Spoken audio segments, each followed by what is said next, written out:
God bless. Let's hear the news today. The highest paying job right now isn't being a lawyer, software engineer, or even doctor. It's a little niche in finance known as quant. Well, Russia and certainly Putin has always had a top agenda to somehow break up NATO. And, President Trump had some very strong things to say about NATO during his first term. He's definitely has some extremely strong things, as have members of his administration, to say about members of NATO in this term. We have stopped providing aid for the most part. We will sell stuff to Ukraine, but we don't have those big expenditures of sending aid to Ukraine to fight Russia like we did. We do it some intelligence sharing and things like that, and we're certainly willing to sell them stuff, but we're not willing to just give them stuff. And that's been a big change with this administration. That's a big shift in U.S. policy. So from that perspective, obviously Russia would see this as a positive step. The other side, though, is it depends on what happens. If, for example, he likes on the nice list, so to speak, was the Baltic states, Estonia, Lithuania specifically. Latvia wasn't mentioned, but I'm pretty sure it's grouped in there. I would imagine he's pretty pleased with Finland overall. Poland was definitely mentioned. Romania was definitely mentioned. All of these are eastern parts. All of these have a big reason to spend more money on defense because they face Russia. And we've already been moving some troops from Germany to Poland. Poland actually subsidizes. They pay for our troops to live there. Germany does not do that, or at least doesn't do it nearly as much. So I could see us potentially moving more forces further east, which would make sense. Western Germany, I should say, was on the front line of the Cold War. Well, it's not anymore. Now Poland is, now the Baltic states are. So we could certainly look at maybe moving forces into the Baltic states, moving forces into Poland, and we've already been moving some forces into Romania. We may improve that or increase that more. So that's something the president might do. The next NATO summit is in July in Turkey. How could this shape the next summit, and could it shape the decisions that are made there if there is a list like this? I think it could shape it. One of the things which is rather interesting has nothing so much to do with GDP, but it does have a lot to do with how the president feels about things, is NATO countries that have been reluctant to support our operations in Epic Fury and against Iran. And obviously the president's been very vocal about that lack of support by NATO across the board, but certainly some countries really stand out. France and Britain among them, specifically mentioned Spain, obviously mentioned. So that seems to be a big criteria, and I think that's going to be brought up a lot at the NATO summit, and that I don't know if that's going to be a deciding criteria, but it's certainly a big decision that they're going to be making. Here's a little sidebar for you. Ukraine, which of course Russia had mined the Black Sea. Ukraine has 4 minesweepers in Britain that are supposed to go over to the Black Sea after the war is over. Well, the war's not over, but the minesweepers are ready. There's a good chance that those minesweepers could end up in the Strait of Hormuz sweeping mines, which is good because the 4 minesweepers we had previously in the Persian Gulf they all left.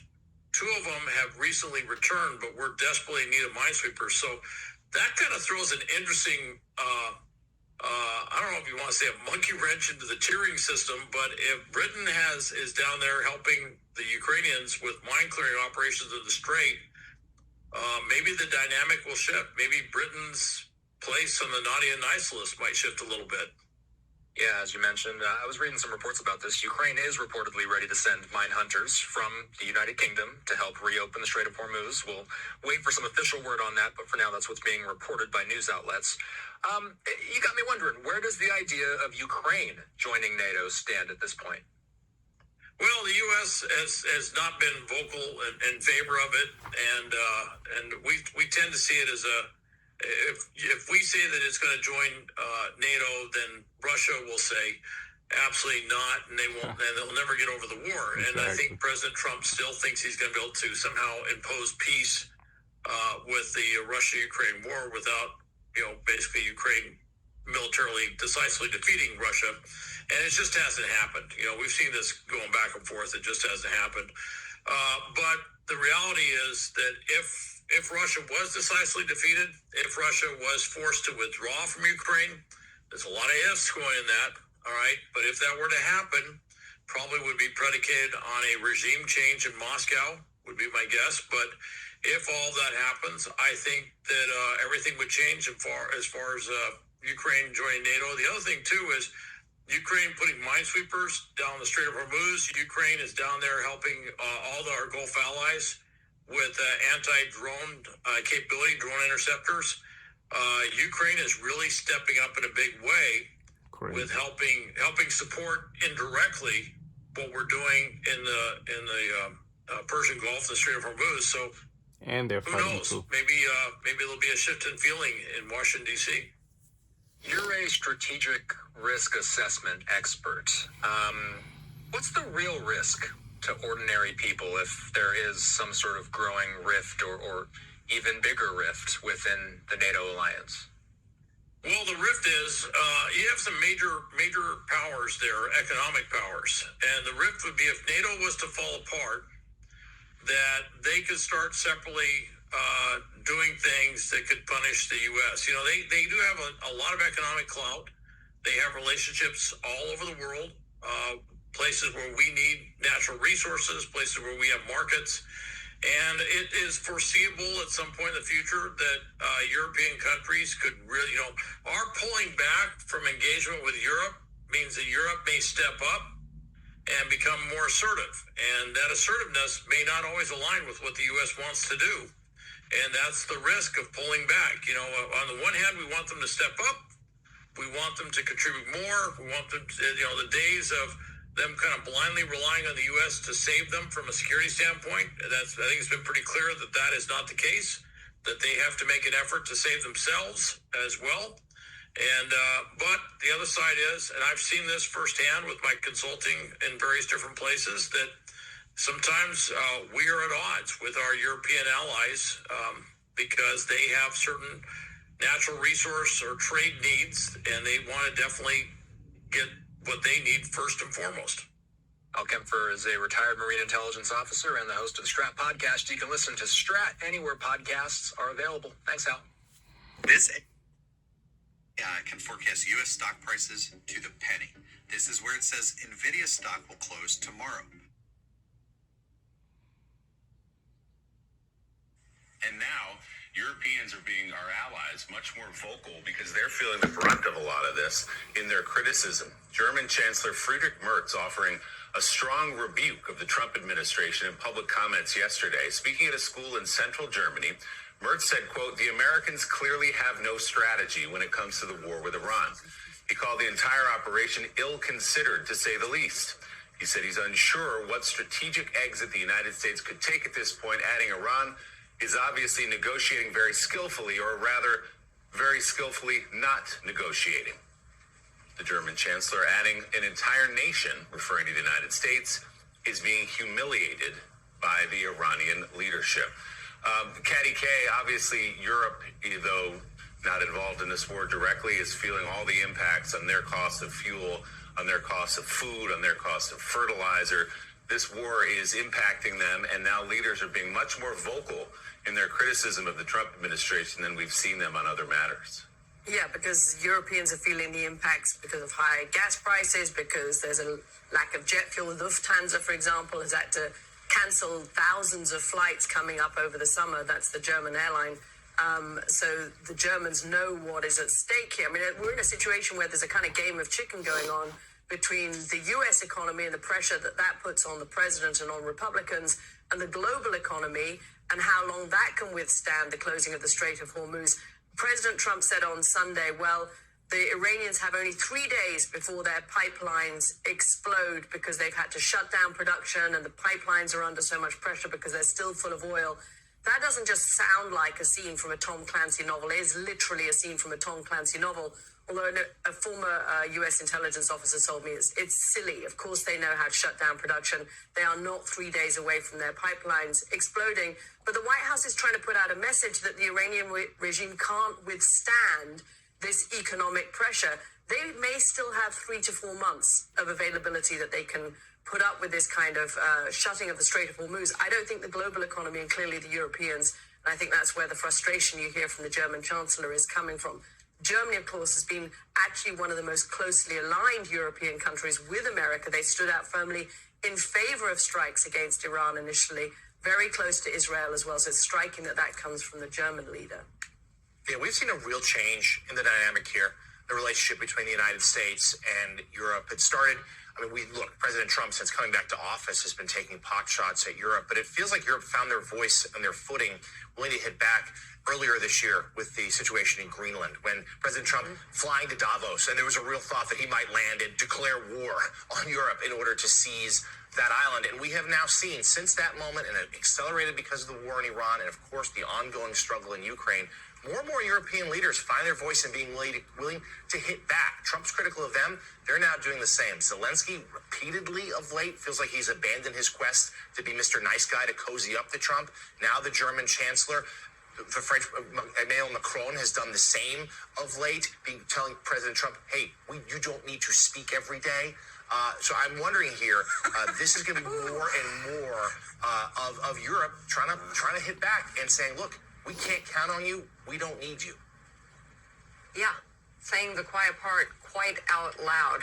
So we got a lot to get to this morning. Still ahead, we've got Congressman Ro Khanna joining us. He's going to have the latest on the Epstein survivors and plans for them today.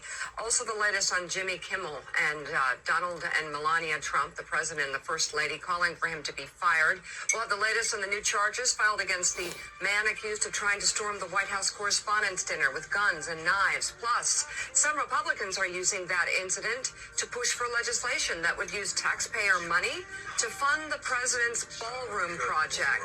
It appears not everyone in the party is on board with that. And as we go to break, a quick look at the travelers forecast this morning from Matthew Feathers. I just got to say, how stupid do they think we are? They blast out a statement. All of these people mindlessly throw it up. They're all vomiting Donald Trump's words out throughout the day, right after the shooting, for a ballroom, and we're going to talk about it. But King Charles literally lives in a palace, and he goes out and does events every day. And that's what would happen here too. The president wants a grand ballroom for a legacy. And he wants Don't try to tie this tragic event to that. The two are completely separate, because there will never be a White House Correspondents' Dinner in anybody's White House. All right.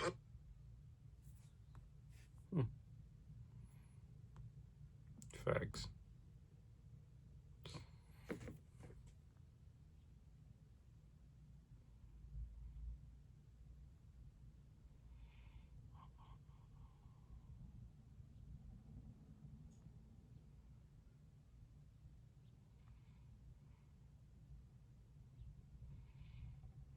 Vehicle breakdowns are costly. If your check engine light comes on tomorrow, the repair could easily cost thousands.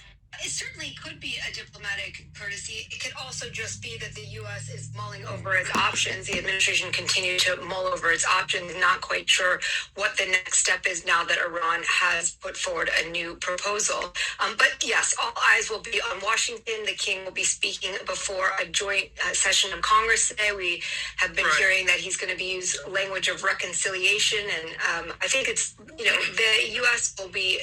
and UK will be having deep conversations. UK looking to reset those relationships. Okay, so we have a special relationships, plural.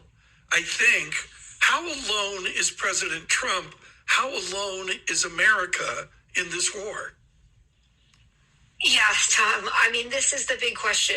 The U.S. and Israel obviously went into this war in close collaboration, but it was always a U.S. on its own approach. That has been, as I've written before about this, Trump has always said that he is not looking to build a coalition of the willing. It's a coalition of one, and the U.S. went into the war that way. They're likely going to have to end the war that way.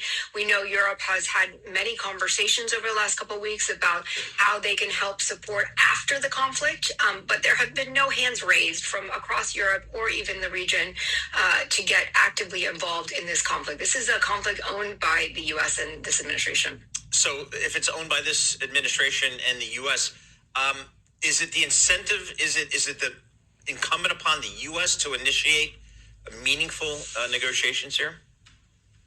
Yeah, I mean, we know the latest poll is that Iran has put forth through mediators in Pakistan a new proposal, a new offer. And that offer seeks to separate out the issue of the future of the Strait of Hormuz from the nuclear question. I'm thinking about it as the question of to delink or not delink. The U.S. has said that the nuclear question is the only question in town. The Strait of Hormuz is a sort of uncomfortable, very costly, very impactful side effect of this conflict. But the U.S. never went into the war even obviously thinking about the Strait of Hormuz. That's in fact why we're in this situation. So the U.S. administration will be looking not to delink these two questions. That doesn't mean that we're not going to see some progress, because this war is costly. The U.S. has sent over more military personnel and kit, even as we speak, over this past weekend. But the U.S. is hesitant to escalate this conflict militarily even further. So they will be, as Tom said, they're going to be using this moment with the king there to mull over and think about this latest proposal. Catherine Levitt has said Trump will respond soon, but I don't think that anybody's rushing towards the next step in negotiations. Is there a realistic, option or off-ramp for the nuclear question with Iran? It seems like they have quite a bit of leverage here, and there's no real need to deal on that aspect of it. How do you think they're going to proceed? Well, Iran certainly will have learned from this conflict that if it had had a nuclear weapon before the conflict, it would have been much less likely that the U.S. would have pursued these objectives. And so it comes at this point very hard to see how, as you said, that they're going to be willing to have any sort of flexibility on the nuclear issue. That being said, there are some sort of gestural points that Iran could offer up as part of a more straight-only deal, including further monitoring of its nuclear capabilities by international monitors. It could offer up some sort of brief pause in nuclear enrichment promises, but we're not going to see them. They have shown time and time again that they're not willing to take nuclear enrichment off the table, or even offer up what Trump calls the nuclear dust. Lindsay, an irresponsible question, but I think it has to be asked almost in harm's way. If we initiate a new military thrust, do you suggest we will go? We gotta pray about this whole situation with the United States and Iran. There's a lot to pray about, and in your own time, pray about this situation. God bless. More videos will come out.